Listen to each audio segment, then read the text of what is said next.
მთავრობის წევრები, რომლებმაც დღეს მარში და მსვლელობა გამართეს თბილისის ქუჩებში, ახლა ამ წუთებში დიღმის მასივში იმყოფებიან. ახლა სიტუაცია შეიძლება ითქვას, რომ არის სტაბილური, თუმცა დიახ, ცოტა ხნის წინ აქ იყო დაპირისპირება და როგორც აქციის მონაწილეები, ერთობის წევრები ამბობენ, სავარაუდოდ წინასწარ დაგეგმილი სცენარი იყო ეს ყველაფერი და წინასწარ დაორგანიზებული ტიტუშკები მიუგზავნეს ამ ადამიანებს იმისთვის, რომ მათი ეს პროტესტი და მსვლელობისთვის ხელი შეეშალათ. რაც შეეხება მსვლელობას, რომელიც ამ ადამიანებმა ცოტა ხნის წინ დიდუბის მეტროდან დაიწყეს, ეს არის მოძრაობა ერთობის მიერ დაწყებული მსვლელობა მარში, რომელიც ისახავს მისდან, რომ როგორც ისინი ამბობენ, მათი ხმა ახლა მთელმა ქვეყანამ უნდა გაიგოს უბნებიდანაც. სწორედ ამ იდეის გარშემო შეიკრიბნენ დღეს ეს ადამიანები და დაიწყეს უბნებში გასვლა. ახლა ამ წუთებში დიღმის ტერიტორიას, დიღმის მასივის ტერიტორიაზე იმყოფებიან.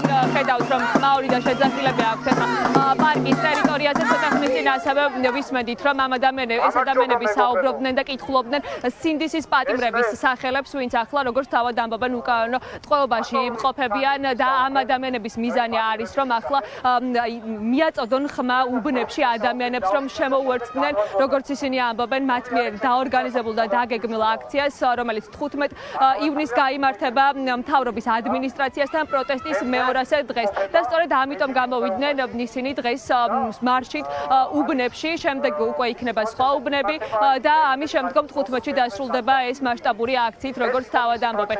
როგორც გითხარით, ის ინციდენტი, რომელიც ცოტა ხნის წინ იყო ადგილზე, როგორც აქციის მონაწილეები ამბობენ, სავარაუდოდ წინასწარ იყო დაგეგმილი და მათ მიუგზავნეს ტიტუშკები იმისთვის, რომ მათი პროტესტისთვის ხელი შეეშალათ.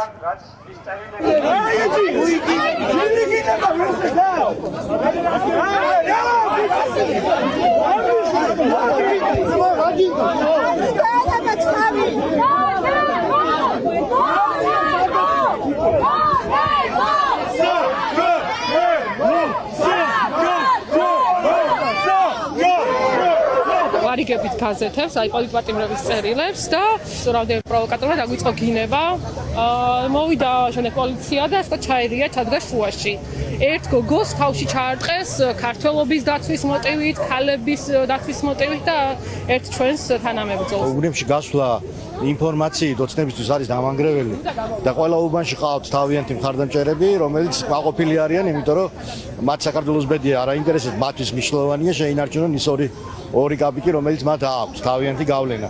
ეს არის, რა თქმა უნდა, კრიმინალის და ძველი ბიჭობის და პოლიტიკის ნაზავი, რომელიც ოცნებამ წარმოქვა. შეიძლება ეს იყო, არ ვიცი, გამიზნულად დაგვახვედრეს, თქვა, ტიტუშკები იქნებიან, თუ ეს არ ვიცი, დაგვახვედრეს სპეციალურად, რომ ეს დაპირისპირება ყოფილიყო, რომ ეს ქართული ოცნების თავარი მიზანი რაც აქვს, რომ გამოჩნდესო, თითქოს საზოგადოება არის ორად გახლეჩილი, თითქოს ერთმანეთს უებრძვით, აი ეს რაღაც სამოქალაქო დაპირისპირება უნდა რომ გამოაჩინოს ქართულმა ოცნებამ და ეს არის რეალურად მათი მიზანი, ხო, აი საზოგადოების დაყოფა.